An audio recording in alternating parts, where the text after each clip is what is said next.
샬롬. 지난 수요일부터 우리가 에스겔서 20장을 계속해서 묵상해 왔는데요. 오늘 토요일 49절로 에스겔서 20장 묵상을 마치게 됩니다. 여러분, 수요일부터 우리가 묵상했던 말씀 기억나십니까? 7년이 지났어도 제가 그때 이렇게 말씀을 드렸어요. 시간의 흐름이 우리들의 변화를 이끄는 것이 아니라 하나님의 말씀하심 앞에 우리가 서 있을 때에 우리의 변화는 이루어진다. 7년이 지났어도 시간을 논하지 말자. 이런 말씀을 드렸죠. 또한 목요일 날 기억나십니까? 광야에서 무려 8번이나 광야에라는 말이 공간적 배경으로서 반복되어졌었죠. 어느 누구도 없는, 아무것도 없는, 그리함으로 아주 역설적인데 오직 하나님만 바라보며 하나님의 도우심만을 구할 수밖에 없는 그곳이 바로 광야이다. 이것을 우리가 함께 나누었어요.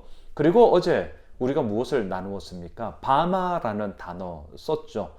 너희가 어디를 향하여 가느냐?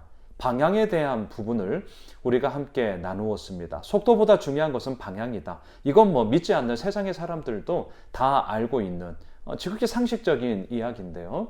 그 상식적인 이야기임에도 불구하고 그 방향에 대해서 우리들의 점검이 의외로 이루어지지 않더라.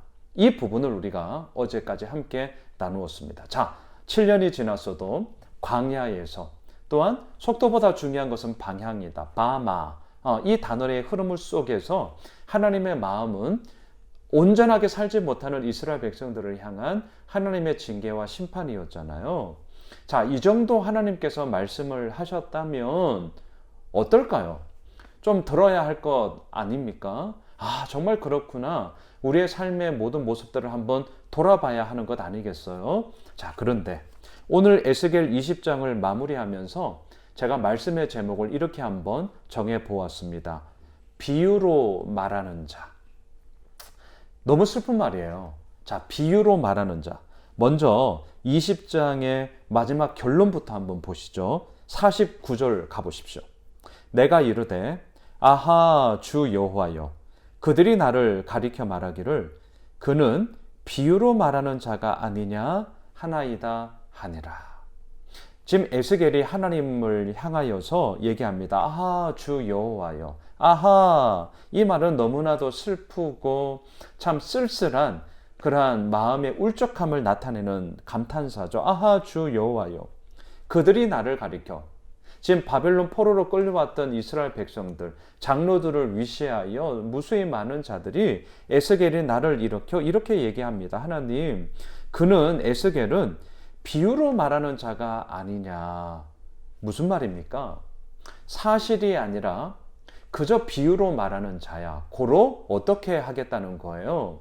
내가 듣기에 그 말이 합당하면 내가 그 말을 수납할 것이고, 내가 듣기에 그 말은 아니야 라고 생각이 든다면 저거는 사실이 아니라 그저 빗대어서 말하는 비유일 뿐이야 라는 말로 치부해버리고 그 말을 내가 수납하지 않겠다 라는 이 뜻을 의미하는 것 아니겠습니까?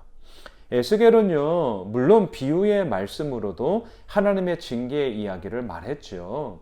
하지만 그 비유마저도 그것은 하나님이 이 땅을 향하여서 온전하게 현실로 나타내고자 했던 하나님의 사실이었어요. 그런데 이스라엘 백성들은, 특별히 포로로 끌려왔던 이 자들은 그 말씀이 자신의 귀에 들리지 아니하고 자기가 먹기에 쓰다 하여서 내 입맛에 맞지 않는다 하여서 저거는 사실이 아니라 그냥 비유야. 그냥 비유일 뿐이야. 라고 흘려보내고 있더라는 거죠. 에스겔이 얼마나 안타까웠겠으며 더 나아가서 얼마나 화가 나겠어요. 이것은 비유가 아니라 정말 하나님의 실제였고 또한 하나님의 현실의 손길을 통하여서 나타 보이고자 하는 하나님의 역사하심이었습니다. 그런데 이들은 듣지를 않습니다. 얼마나 안타까운 이야기입니까? 자, 그래서 43절, 44절로 한번 올라가 보십시오. 거기에서 너희의 길과 스스로 더럽힌 모든 행위를 기억하고 이미 행한 모든 악으로 말미암아 스스로 미워하리라. 이스라엘 족속아, 내가 너희의 악한 길과 더러운 행위대로 하지 아니하고 내 이름을 위하여 행한 후에야 내가 여호와인 줄 너희가 알리라. 주 여호와의 말씀이니라. 너희들은 스스로 뭔가를 해본다고 하지만 너희들의 그 스스로 함은 뭔 줄 아니? 더러운 모든 행위일 뿐이고 또한 너희들이 행하는 것은 모든 악일 뿐이다. 그걸 기억하고 그걸 너희들이 스스로 미워해야 돼. 그 길을 끊고 하나님이 원하시는 길로 가야 해. 이 얘기하는 거잖아요. 44절도 마찬가지잖아요. 너희의 악한 길과 더러운 행위대로 하지 마. 그리고 너희들 반드시 기억해라. 내 이름을 위하여. 나의 그 거룩한 이름을 위하여서 너희들이 살아가야 하는 존재라는 사실들. 그리고 그 이름을 위하여 부름을 받았다는 것을 너 정말 잊지 마라. 하나님이 오늘도 우리들에게도 이 이야기를 하고 계시다는 거예요. 자, 그런데 이 이야기 앞에 이스라엘 백성들, 포로로 끌려온 이 백성들의 반응이 무엇입니까? 앞서 말씀드렸던 49절. 그들이 나를 가리켜 말하기를 그는 비로 말하는 자가 아니냐. 이게 수요일부터 우리가 보았던 그 하나님의 말씀하심, 때로는 징계와 책망의 이야기로 너희들 돌아와야 돼. 때로는 내가 너희들과 함께하고 있어라는 말씀을 통하여서 힘을 주었던 그 모든 말씀을 다 듣고 나서 그냥 한마디 하는 거예요.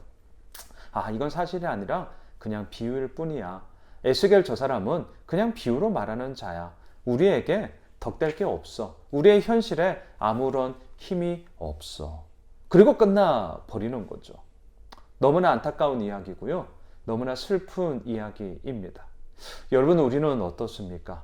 토요일 아침을 시작을 하면서 오늘 에스겔서 20장을 마무리하면서 정말 우리들의 삶에 내려지는 결론이 뭐냐라는 거예요. 우리의 귀로 듣기에 걸리적거려. 내가 먹기에 이건 너무 써. 내가 생각하기에 이건 좀 아니야. 여전히 최종 결정권자의 자리에 내가 서 있지 않습니까? 지금 남유다 백성들, 포로로 끌려온 이스라엘 백성들이 딱 그 모습이었거든요. 최종 결정권자이신 하나님의 말씀이 선포되어짐에도 불구하고 그 자리를 자기가 차고 앉아서 결국은 내가 결정하겠다는 거예요. 내 마음에 안 든다는 거죠. 내 생각에 부합하지 않는다는 거죠. 그래서 한마디 딱 하고 그냥 돌아서는 거예요. 에스겔은 그냥 비유로 말하는 자야. 저 말은 그냥 듣고 흘려도 돼. 우리들의 현실 가운데 전혀 통용되지 않는 무익한 말이야. 그럼 어쩌자는 겁니까? 아무런 변화가 없지 않겠어요? 그래서 어제 본문에서 하나님께서 그렇게 말씀하셨던 거죠. 너희들의 방향이 어디에 있냐라는 거예요. 결국 방향 싸움이죠. 방향 싸움. 이 싸움에서 이들은 전혀 되돌릴 생각조차 하지 않고 있습니다. 그러니 여기에서 무슨 선한 것이 나올 수 있겠습니까? 말씀을 정리하겠습니다. 오늘 에스겔서 20장을 마무리하면서 정말 우리들의 결론은 무엇으로 내놓을 수 있겠습니까? 에스겔의 이 말은 그냥 비유하는 것뿐이야. 더 나가 볼까요? 성경, 큐티, 이거 그냥 하는 말이야. 좋은 말이 있으면 그냥 먹고, 나의 생각에 맞지 않는 말이 있으면 이건 아무것도 아니야 라는 식으로 치부해 버린다면 오늘 본문에 나오는 이 이스라엘 백성들이랑 별반 다를 게 없는 것이죠. 사랑하는 예수오메실 가족 여러분, 오늘 하루를 시작을 하면서 또한 내일 10월 둘째 주 주일 예배를 우리가 준비하면서 우리에게 어떠한 말씀이 선포되어지든지 간에 또한 우리가 매일마다 큐티하고 있는 그 에스겔서의 말씀이 설령 좋은 내용이라 할지라도 설령 나쁜 내용이라 할지라도 그 내용이 어떠하다 할지라도 우리에게 선포되어지는 현실 가운데 이루어지는 실제가 되는 하나님의 말씀이라는 사실을 우리 기억합시다. 비유로 말하는 자가 아니라 사실을 말하는 자, 그가 바로 에스겔이었고 또한 그 사실을 말하는 자를 사용하시는 분이 하나님이심을 우리는 오늘도 기억하면서 우리의 삶 가운데 비유로 흘려보내는 것이 아니라 사실임을 우리가 명심하며 그 가운데서 올바른 길을 걸어가게 되는 우리 모두가 되시길 주님의 이름으로 축복합니다.